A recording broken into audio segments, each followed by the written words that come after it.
자, 여러분 환영합니다. 오늘 우리가 살펴볼 글로벌 시장, 진짜 한마디로 거대한 줄다리기판입니다. 2026년 5월 21일, 오늘 시장 참여자들의 희비가 그야말로 극명하게 엇갈리고 있는데요. 이렇게 흥미진진하고 혼란스러운 장세, 도대체 무슨 일이 벌어지고 있는 건지 바로 파헤쳐 보겠습니다. 지금 상황이 얼마나 극단적이냐면요. 한쪽에서는 미국 다우존스 지수가 역사적인 5만 포인트를 뚫으면서 성대하게 축포를 쏘아 올렸거든요. 그런데 동시에 기술주 중심의 우리 한국 코스닥 시장은 2.61%나 뚝 떨어지면서 가파른 급락세를 맞았습니다. 단 하루 만에 이렇게 완전히 다른 두 세상이 펼쳐진 이유 궁금하지 않으신가요?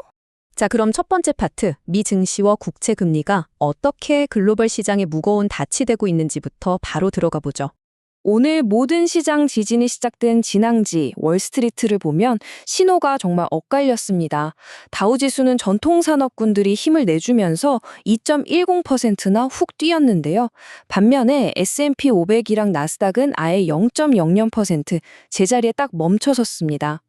투자자들이 엔비디아의 핵심 실적 발표만 목 빠지게 기다리면서 기술주들이 완전히 숨을 죽이고 눈치만 보고 있는 겁니다. 그런데 사실 오늘 우리가 진짜 집중해야 할 숫자는 딱 하나입니다. 4.655%. 이게 뭐냐고요? 매파적인 연준의 기조 때문에 10년물 미국 국채 금리가 말 그대로 확 튀어오르면서 찍은 숫자입니다. 오늘 전 세계 증시를 뒤흔든 모든 변동성의 근원이라고 볼 수 있죠. 이렇게 치솟는 국채 금리는 시장에서 엄청나게 강한 중력이나 무거운 닷처럼 작용하거든요. 시중의 유동성을 꽉 옥죄면서 글로벌 주식시장 전체를 그냥 밑으로 끄집어 내리는 겁니다. 당연히 월가 분석가들 사이에서는 빡빡해진 현금 흐름을 우려하면서 여기저기서 매도 경고등을 켜고 있습니다. 금리의 중력이 짓누르는 힘, 생각보다 훨씬 강력합니다. 그럼 이 국채 금리발 충격파가 다른 자산들에는 어떤 파급 효과를 낳고 있는지 두 번째 파트로 넘어가서 확인해 보겠습니다. 지금 상품 시장 돌아가는 걸 보면 진짜 빠르고 모순적입니다. 대표적인 안전자산인 금이 20달러나 오르는 와중에 최고 위험자산으로 꼽히는 비트코인도 1240달러나 치솟아서 60만 달러 선을 뚫었고요. WTI 원유 역시 107달러 77센트까지 2달러 넘게 훌쩍 뛰었습니다. 그러니까 안전제일 심리와 위험 감수 심리가 시장 안에서 엄청나게 충돌하고 있는 거죠.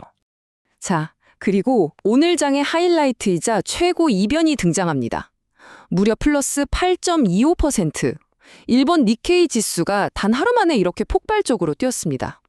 아시아 증시가 다들 힘들어 죽겠는데 진짜 믿기 힘든 수치잖아요? 어떻게 이런 일이 가능했을까요? 남들 다 꼬꾸라질 때 왜 일본 혼자 하늘을 날았을까요? 답은 아주 간단합니다. 바로 엔화 약세죠. 엔화 가치가 떨어지니까 이게 일본의 수출 대기업들한테는 그야말로 초강력 로켓 연료가 돼버린 겁니다. 아까 말씀드린 미국 국채 금리라는 그 글로벌 중력을 완전히 무시하고 혼자서 독자적인 랠리를 펼치는 셈입니다. 그러니까 여기서 우리가 캐치해야 할 가장 중요한 포인트는 이 끔찍할 정도의 디커플링 현상입니다. 수출 붐으로 활활 나는 일본, 그리고 미국의 고금리양 중동 리스크에 짓눌려서 하락을 면치 못하는 나머지 아시아 시장. 지금 아시아 시장은 완전히 두 개의 다른 세상으로 쪼개져 버렸습니다.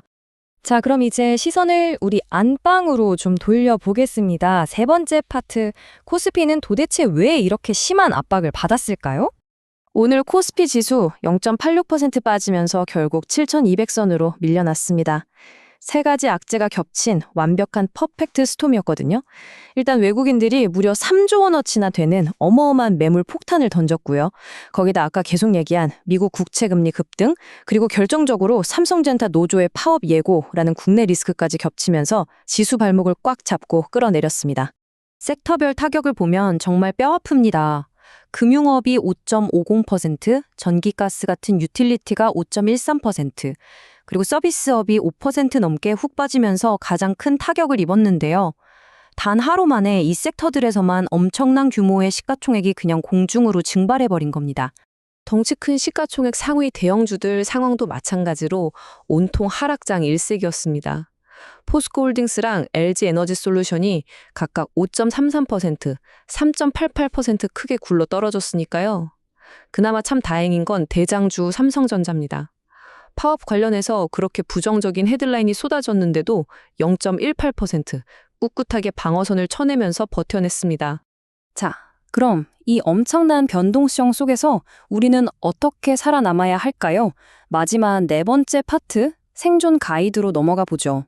당장 오늘 밤부터 우리가 주시해야 할 매크로 허들들이 줄줄이 대기 중입니다. 새벽 3시 학식 이벤트죠. FOMC 회의로 공개를 시작으로 밤 9시 반에는 미국 신규 실업수당 청구 건수, 그리고 밤 10시 45분 미국 제조업 및 서비스업 PMI 데이터 발표까지 이어집니다.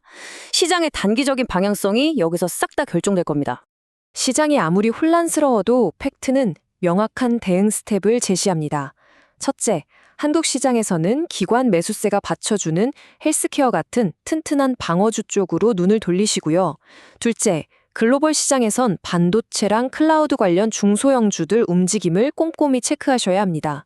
마지막으로 이런 폭풍우를 견뎌내기 위해 고배당을 주는 리츠나 인프라 ETF를 담아두는 것도 아주 스마트한 선택지가 될 수 있습니다. 오늘 분석을 마무리하면서 여러분께 한 가지 질문을 던지고 싶네요. 지구 반대편 어디는 8%씩 폭등하고 또 어디는 쑥쑥 미끄러지는 이 미친 듯한 줄다리기 장세 속에서 여러분은 지금 포트폴리오의 중심을 도대체 어디에 잡고 계신가요? 시장이 요동칠수록 흔들리지 않는 객관적 데이터가 생명줄입니다. 오늘 짚어드린 내용이 여러분의 전략에 든든한 무기가 되었길 바라면서 오늘 심층 분석은 여기서 마치겠습니다. 함께해 주셔서 감사합니다.